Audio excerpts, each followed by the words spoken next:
Welcome, welcome to our Thursday on Thrive for September 5th. I can't believe it's September already. My topic tonight is a discussion on instinct, intuition, inspiration, leading into the creative process. I love to talk about the creative process. So let us begin with an invocation. So if you'll just rest with me for just a moment. Can we come together in this moment, this very moment, taking this breath that is the one breath of God, the one breath of the universe. And I know it is good and very good. We create this circle and this container for this information tonight on instinct, on inspiration, on intuition, and leading to that creative process and how perfect and good it is. I'm grateful for this time together that we share right here for the people that are present, but also for the viewers that will see this at another time, because it really still condenses down to the one moment of gaining that information and sharing.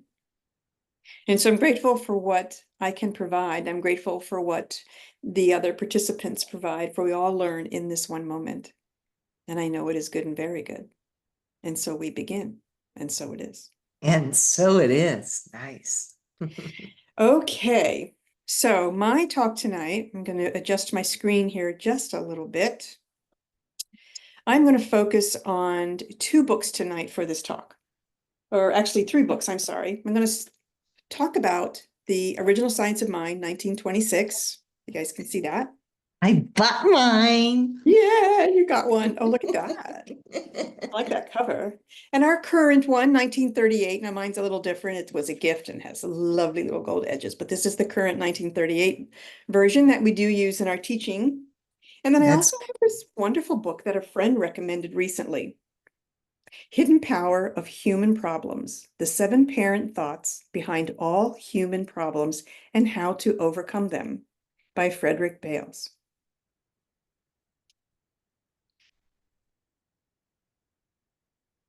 I love this book. Okay. So it's while called a hidden power for what again? I'll Sorry. put it up again, Hidden Power For human for problems. Human Problems. Mm, Yeah. cool. Thank you. So while looking for an interesting topic for tonight, I started going through the 1926 version of our Science of Mind text because it is formatted differently. It also carries slightly different information and some additional information than the 1938 version that we use in our teaching. In the 1926 text, I came across a topic that really jumped out and spoke to me, and it is on instinct and intuition. And you can see here how this one's done. The print is small. And here it says intuition, instinct and intuition. And it's just a little paragraph here and a little bit up there. So I read that. What page? Yeah, what page is that on? Sorry. 212, page Okay. 212. So I meant to say that actually. Thank you. Thank you. And it's a subtitle within lesson 5, which is about mystics. Well, then I searched in our current Science of Mind for the same section to see if it was the same. It's present, but it's in a different section, actually. This is page 342.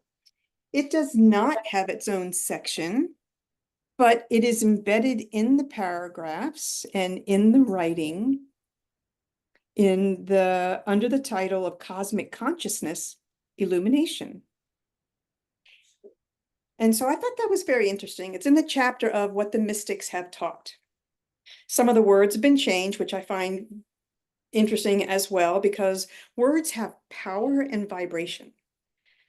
And they're not big changes, but it reveals a shift, I think, in the knowing and the consciousness of Ernest Holmes. And I think is the best way to describe that from one version to the next. Let me give you an example. In the writing about instinct and intuition, in the 1926 text, there's speaking of intuition with spirit. Ernest Holmes writes, The spirit is always there if we could but sense its presence. Could represents are we able or capable. In the 1938 text, he writes the same sentence a little differently. The spirit is always with us if we would but sense its presence. Are we willing? So there's a shift between 26 and 38. And in his consciousness, I guess, and maybe in his knowing, and it's written, if it's out, the spirit's there if we could sense it. And then later he writes, it's within us if we would sense it. So that's very different in those meanings, in the feeling of that. In the 1926 version, the older one, Ernest Holmes relays instinct only to animals. It is that quality of an animal which directs its action and tells it where to go to find food and shelter. Now, I don't think actually I'd ever really thought about the difference between instinct and intuition.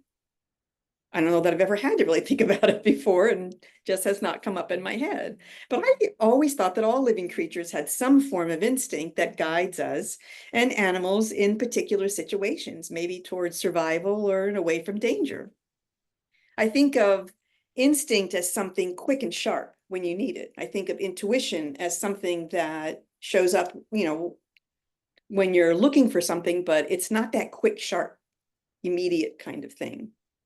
At least not in my head like that. Ernest Holmes goes on to say in that 1926 version, the same quality, more highly developed, makes its appearance in man. And in man, we call that intuition. So it's instinct in animals, but when it's man, it's termed intuition. Intuition is God in man revealing to him the realities of being, just as instinct guides the animal. And so would intuition guide man if he would allow it to operate through him. He does make that statement, if he would allow it to operate through him.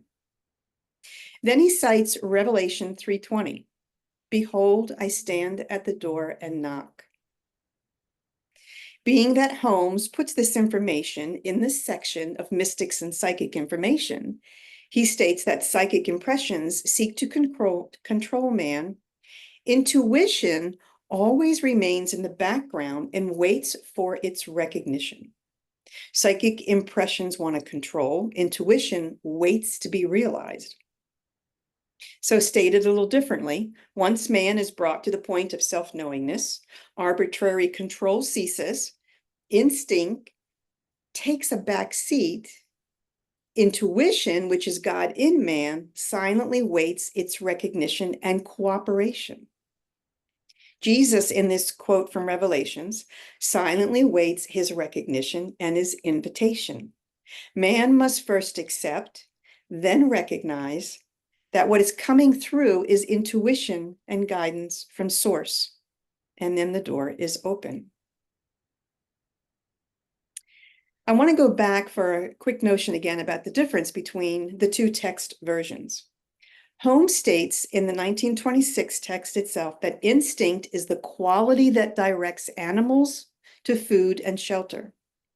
In the 1938 version, Holmes adds that instinct in animals is really omniscience. So that's a big shift. The same we would call intuition in man. So there's a change in his description or his knowing, recognizing that omniscience of God is present in man and animals, kind of the same.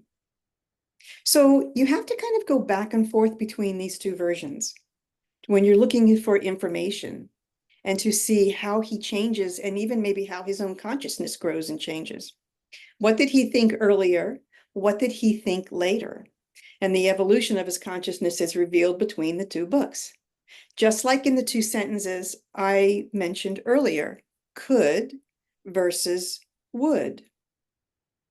Spirit is always there if we could, but sense its presence. Are we able, capable? Spirit is always with us if we would, but sense its presence.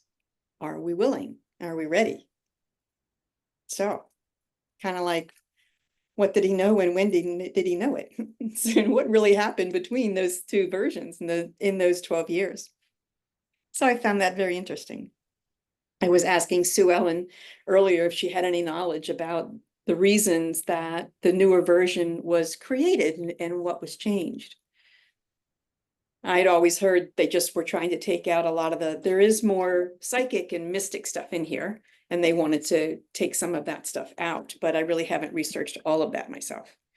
So, Sue Ellen, can you think of any other reason why they might have wanted to make a change?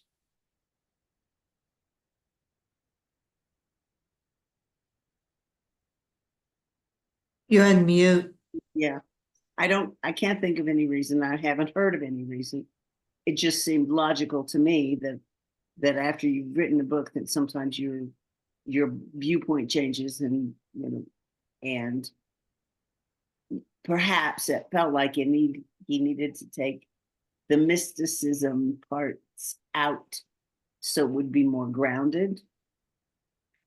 I think that makes perfect sense. And I think also that, in 12 years between the two, even just those couple of issues or those couple of changes really show a change in his consciousness. And I think a depth of things when he talks about particularly that animals basically only run on automatic instinct, and then all of a sudden he's recognizes, wait a minute, that's omniscience, that's the knowing of infinite mind that is also in those animals and man.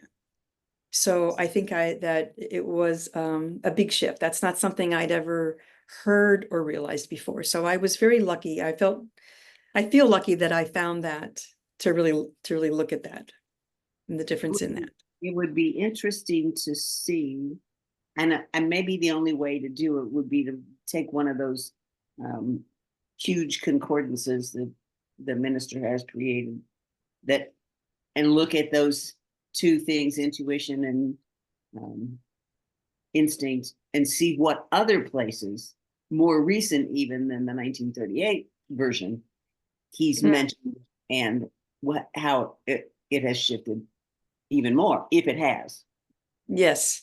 And intuition or instinct is not even in the glossary in the 26 version. Which one? All three words are not even in the glossary?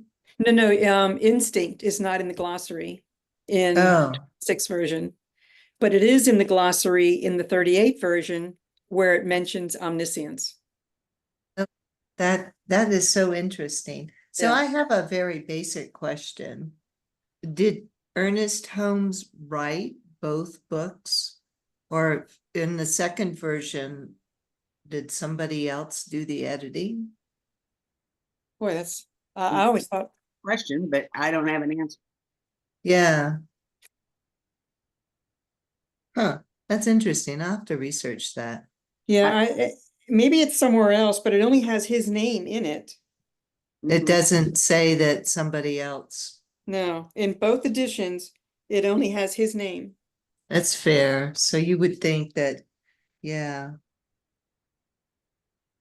When did he pass away again? 1960? Oh, so Early 60s. I will say in this 38 version, of course, it's been reprinted a number of times. right.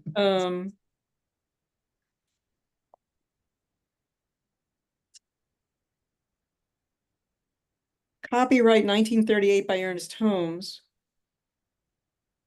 It does say copyright renewed in 1968 by William Lynne.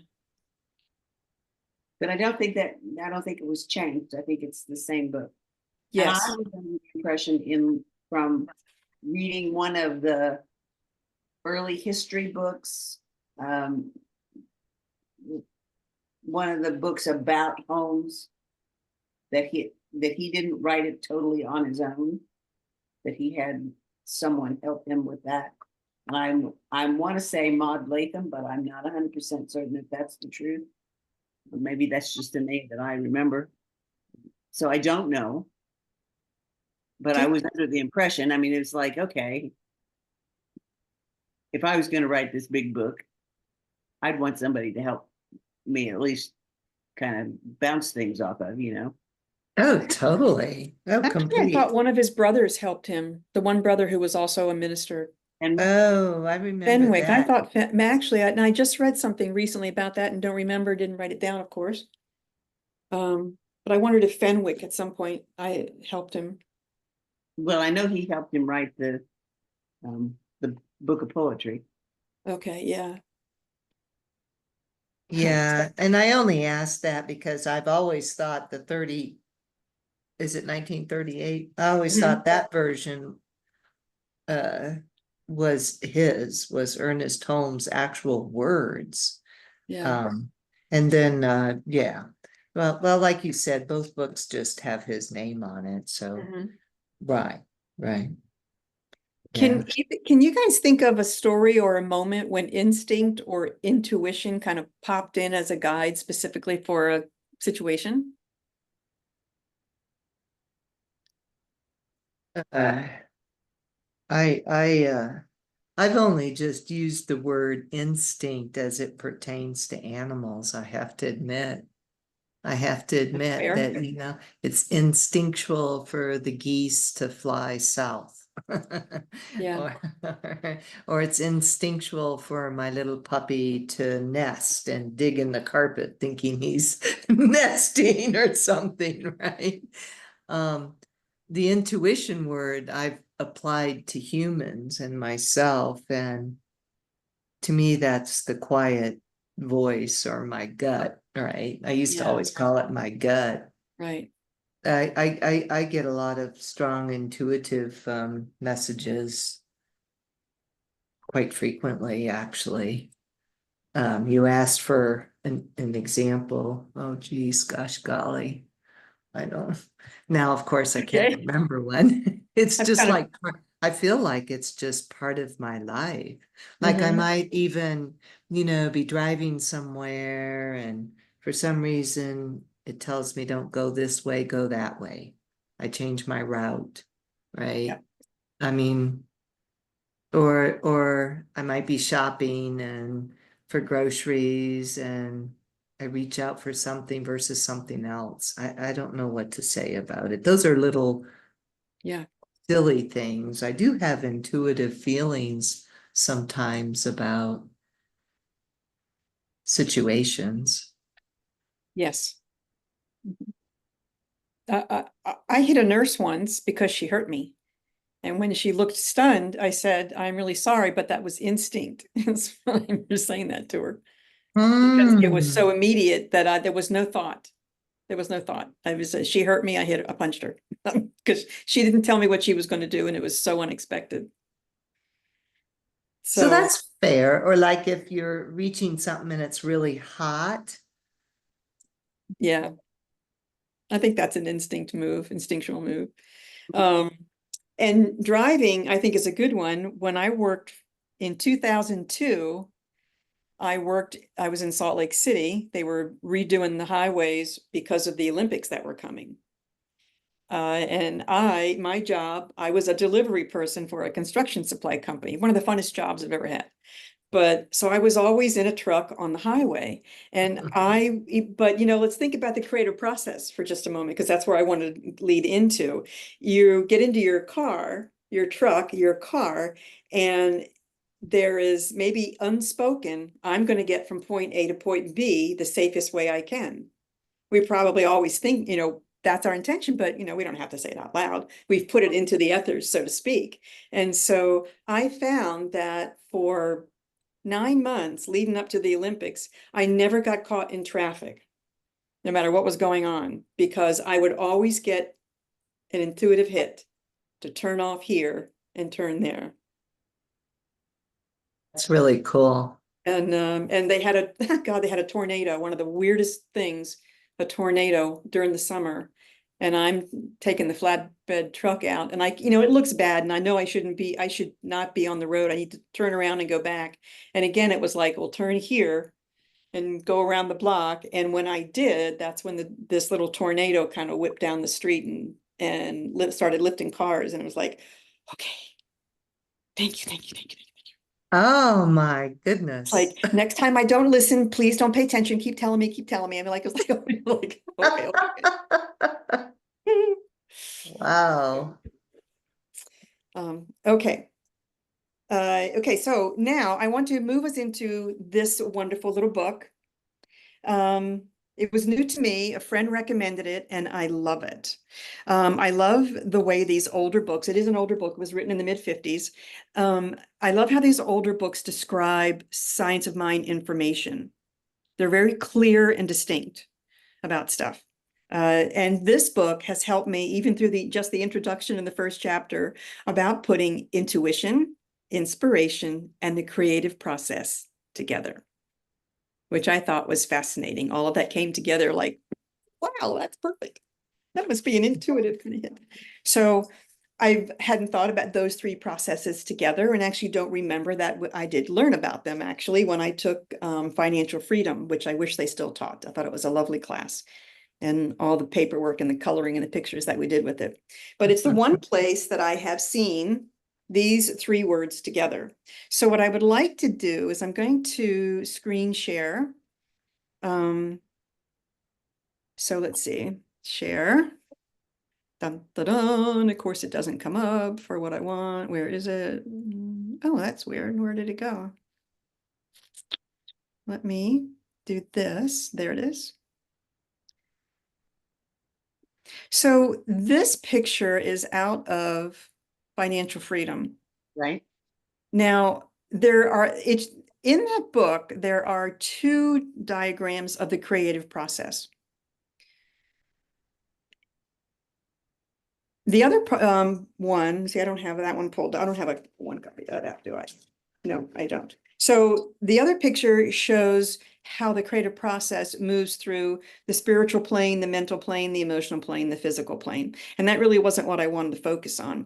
What I want to focus on with this, and I hope that you can see it, is that in the creative process, it really shows you how there is an ideal in spirit, a concept of something in its perfection. Now, we may put out in the efforts without even thinking about it. I want to get to from point A to point B safely in the best time. Or I want to get from point A to point B and see as many wonderful things as I can and take my time. Whatever the desire is that you want to express. And so it becomes an ideal in the mind of God in that infinite expression. And it comes down through man as intuition, which is the direct perception of truth and independent of any reason at that point. So it's an idea, then the light bulb kind of comes on in your mind. And then at that point, it flows into your imagination and you've got a picture of it. And you're inspired. There's your inspiration.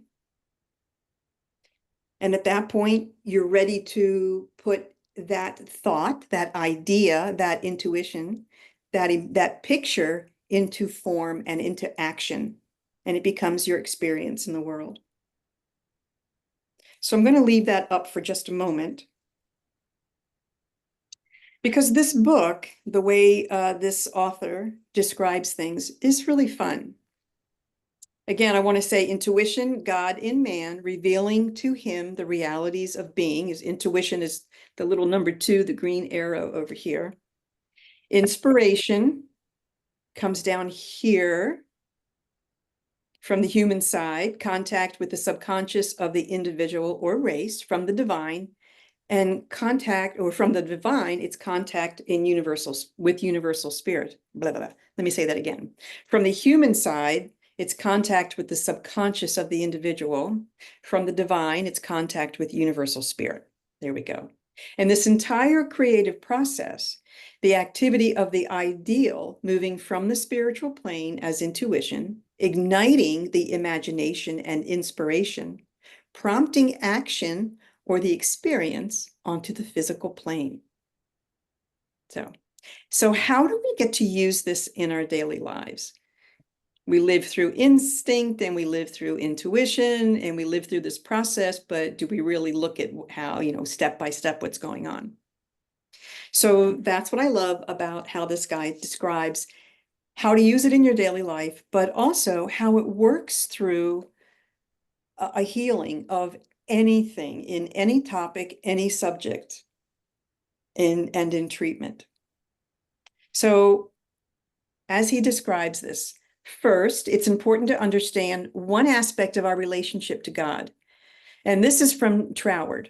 He quoted Troward. He loves Troward also. So do I. God is obedient to man as man becomes obedient to God. Man needs God for power. God needs man as an outlet. God is obedient to man as man becomes obedient to God. Man needs God for power. God needs man as an outlet. The creative process, creative law is general, not making decisions on its own or judging. We know that. It works with our input. We are the outlet of the creative process.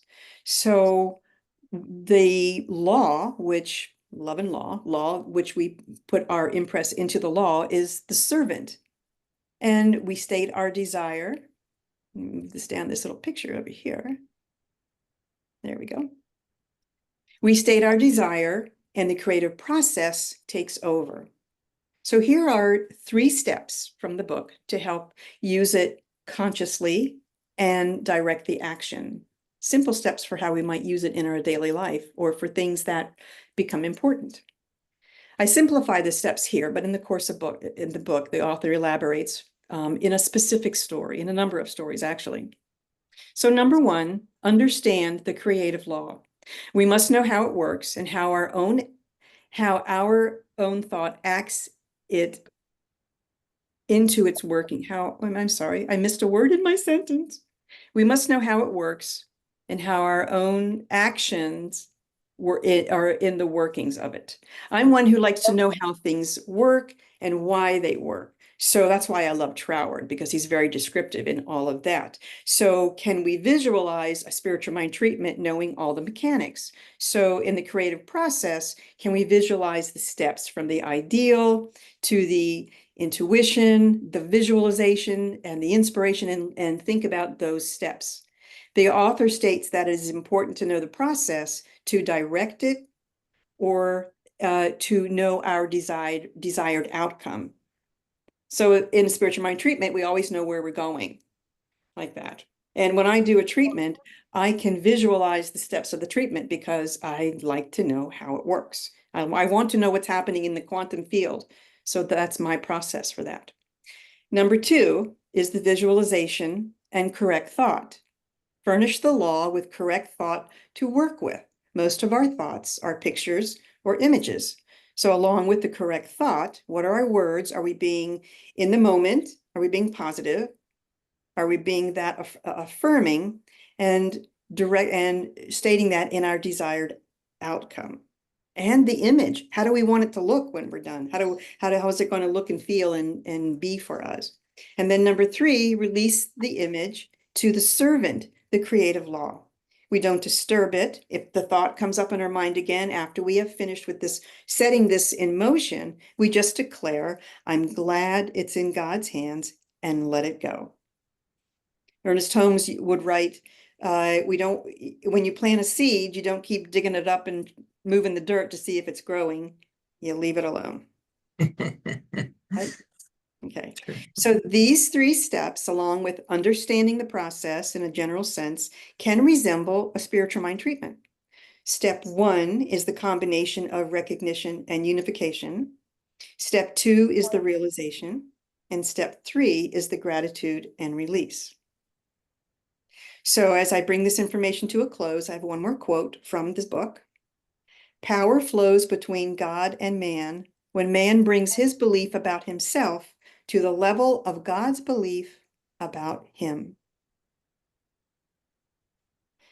Power flows between God and man when man brings his belief about himself up to the level of God's belief about him. And remember that first quote I mentioned earlier, God and man need each other. One is the power and the other is the outlet.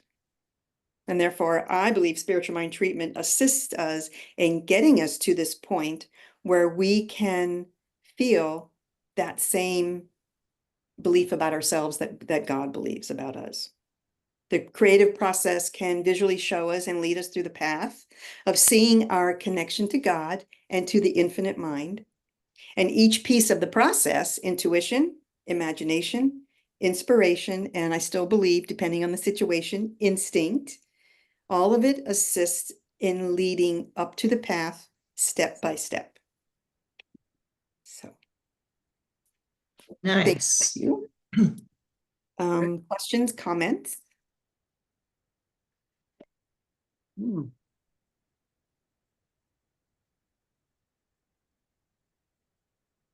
It's very logical. It makes sense. Yeah. I mean, yeah, I had never thought of the creative process in that manner and how all of that is woven together. Mm-hmm. Instinct, intuition, leading to inspiration in some cases. I And did not either. And so I was, when I started simply with, oh, I think I'll look at the difference between instinct and, and intuition. And then all of a sudden, boom, it all came together. that's really lovely. God, life is just so wonderful. Mm-hmm. We just kind of flow with it and allow it to unfold so beautifully. So, this all came together and look at that. We have our experience. We have our experience. And how interesting.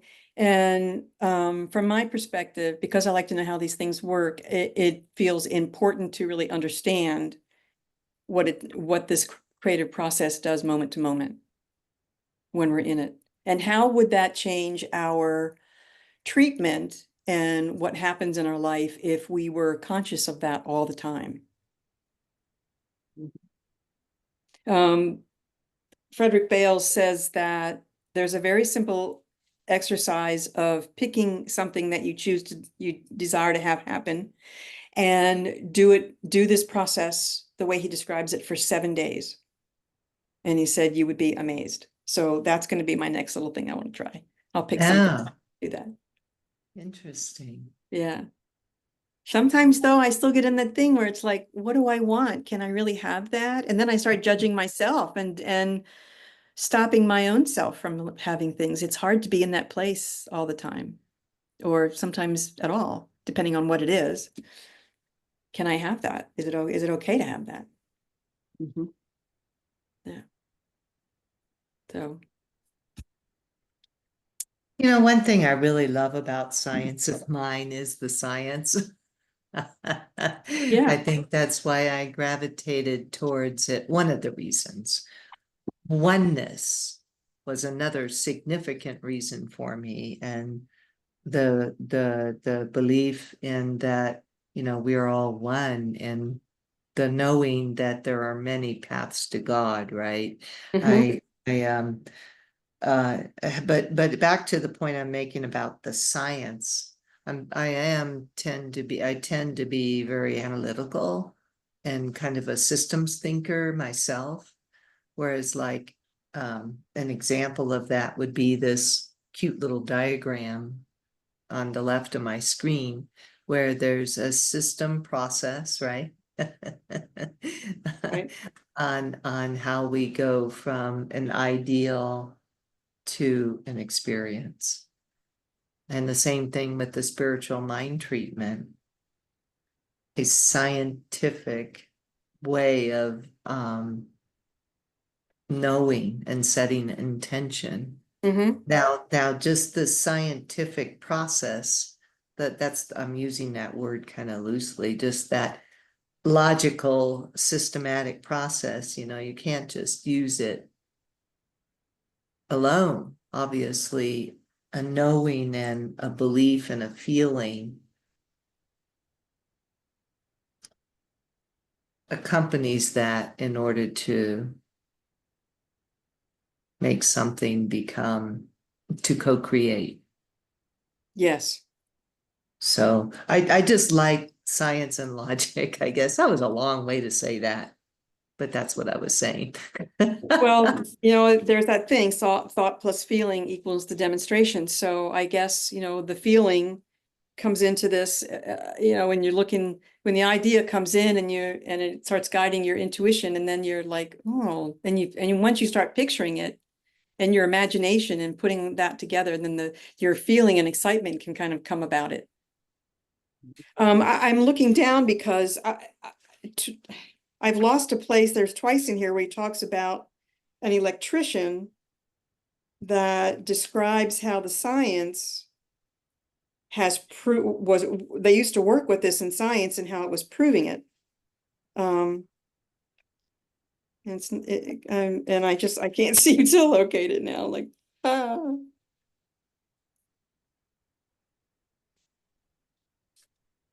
So this guy makes a quote that it's not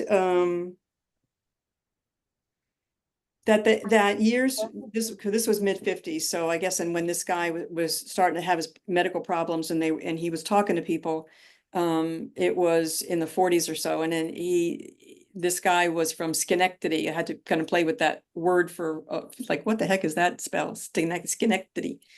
And this electrician says that it won't be scientific miracles people will be looking at in the next few years. It's going to be spiritual power. It won't be electrical power or mechanical power. It will be spiritual power because of what it's providing already. And that was back in the 40s. That's interesting. Yeah. That's so funny. I've read it twice today and now I can't find it at all. That's the way that works. So, and so it was very interesting, the two distinctions you made between the two different books, the 1926 one and the 1938 version, about the element of spirit shifting from could sense it to will sense it, right? Yeah. Or would sense it. That's profound. And his placement also in the sentences, because in the first 26 edition, he says, spirit is there if you could sense it. And it was and then 12 years later, he says, spirit is within. If you would sense it. Yeah. So he even makes a distinction about where it is, where he thinks it is. That's a huge difference. Mm-hmm. And then to recognize that the animals are really experience omniscience, that's spirit within the animals. So and that's only like 4 paragraphs where there are huge distinctions in his consciousness and what he thinks is going on, what he's learned about what's going on. That is really interesting. When did he do most of his speaking? All those recordings. I even have some, I think, on cassette, which of course I can't listen to. Well, that's a good question. I guess 40s and 50s. I mean, he was speaking in people's homes, in the 20s and 30s before he started speaking to larger crowds. So, Sue Ellen, those in practitioner training, and you had those, what were they called? You had read those extra sections that you were sending to us, the treatments and the story and the lessons. Okay. And the clinical, the clinicals. Extension thing, yes. And there's dates on those, like in the 40s, I guess? Hang on a second, I'll get that book. Oh, I'm sorry. Yes, there are dates.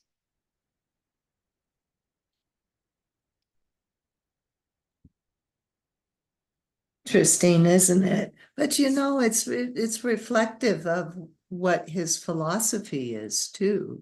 Onward and upward, right? Mm-hmm. And I'm viewing upward as, in this case, as having a deeper knowing and understanding of your spiritual power. Mm-hmm. So it would make sense to me that his initial writings, that his later writings would be more mature, and he would deepen and shift. Yes. The book, the information was the clinical course in the science of mind. It was produced by Ernest Holmes College. Written by Maud Allison Latham.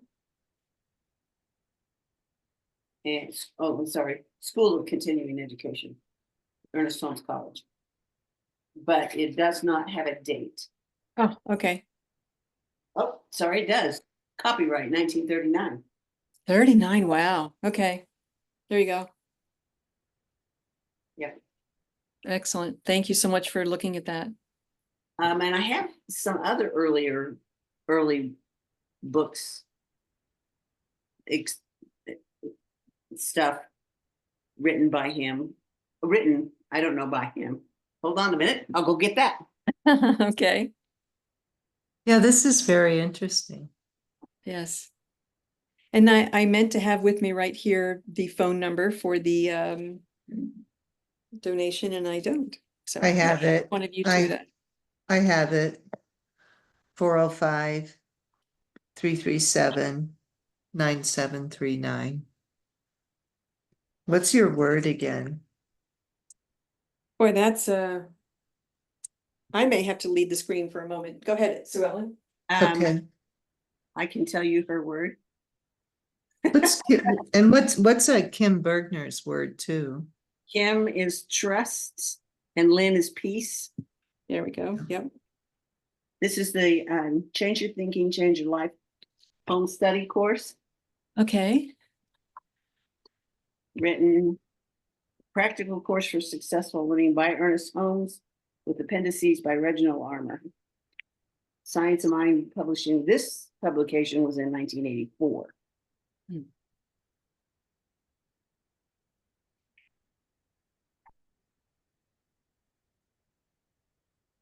So that's by Science of Mind Publications.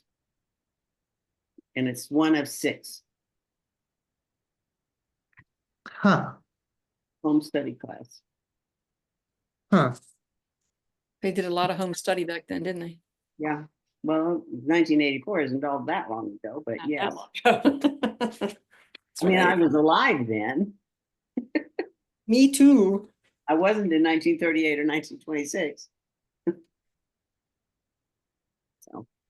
Well, thank you guys for sharing. That's what I had for us this evening. Awesome. And I learned a lot going through this information and reviewed a lot for myself going through the information. And I hope you guys did too. Awesome. Are you ready to unshare? Just, yes, we can unshare. I'll stop sharing. There we go. There we go. Now I can you want to pray us out or you do the Well, first I will do this. Does it show up frontwards or backwards when I do this for you? frontwards? I Frontwards. can read it. Okay. So Inner Journey does meet the first and third Thursday of the month. And sometimes if there's a 5th Thursday, like last month, we do meet for visioning. And if you would like to donate, we would love to receive your love and care. So it helps our system keep moving forward. And there are 2 ways. You can go to inner-journey.org, or you can text 405-337-9773. Did I say that right? I'm trying to read it backwards. 9739. 739. And the word for tonight would be peace. So we appreciate that. We thank you very much. And I'd be happy to pray us out now. Hey, hang on. You want to? Okay, I'll let you pray and then I'll turn the recording off. Okay.